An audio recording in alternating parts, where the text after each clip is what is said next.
अगर किसी लड़की को उसकी मर्जी के खिलाफ आई लव यू बोलना गलत है तो हम लड़कों को भी हमारी मर्जी के खिलाफ भैया बोलना गलत है। ये बात बिल्कुल सही है। बिल्कुल दिल्ली तक जागी ये बात, हवेली बात जाइए, हवेली फैसला होगा आज। बारात करे या कि हमसे बात करे, मांगे में मोबाइल नंबर लागो तारा हाथ धरे। अच्छा मजाक करती है। गोरी फूला झाड़ी बारू पापा के पारी बारू हलगलू पसारे तू तो पंख पियर फराक वाली।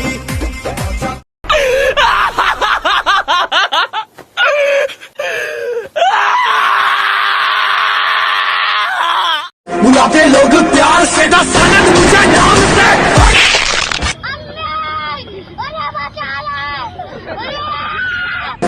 सब गुस्सा करते मैं घर छोड़ के जा रहा हूँ। चला जा भोसड़ी के।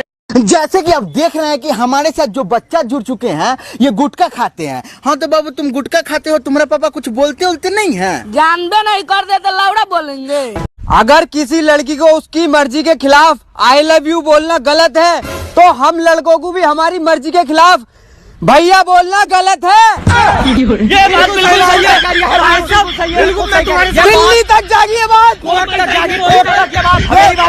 हवेली बात जाइए, हवेली फैसला होगा आज।